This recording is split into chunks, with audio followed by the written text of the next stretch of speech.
Today's story is called Hearing the Voice of God.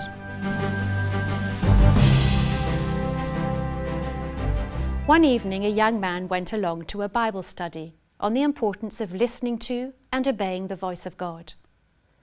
The young man could not help himself from asking, "Does God still really speak to us today?"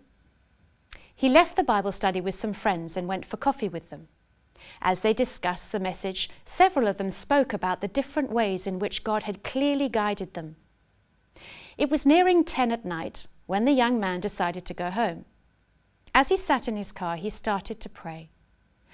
"Lord, if you do still speak to people today, please speak to me, and I will listen and do my best to obey." While he was still on the main road, heading home, a very strange thought came into his head. "Stop and buy a pint of milk." He lifted his head and said, "Lord, is that you?" He did not get an answer, and so continued on his way home.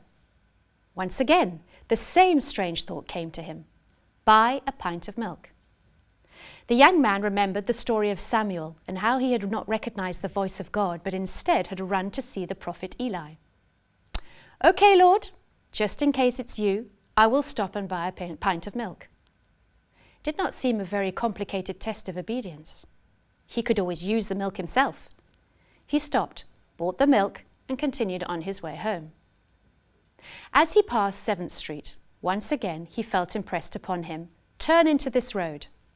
"This is crazy," he thought, and carried straight on. But the impression that he should have turned grew even stronger. At last he made a U-turn at the following intersection and went back to the road in question.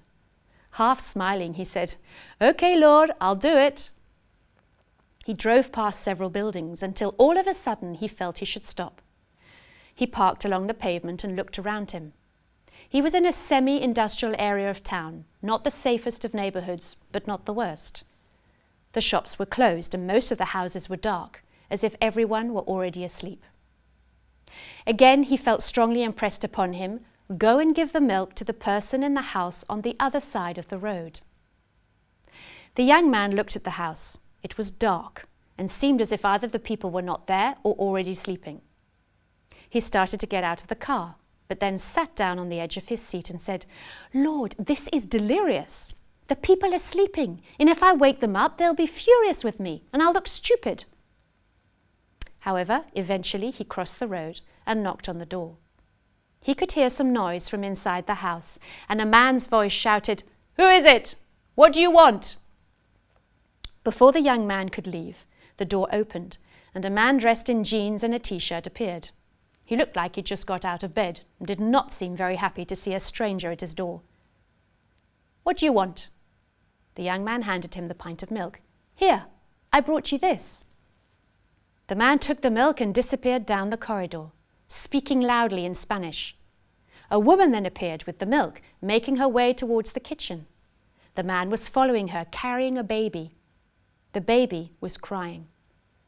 The man's voice was choked with tears as he turned to the young man and said, "We were just praying. We have many bills to pay this month and do not have enough money. We had no more milk for our baby. I was just praying and asking God to show me how I could get some milk." His wife shouted from the kitchen, "I asked him to send an angel with some milk. Are you an angel?"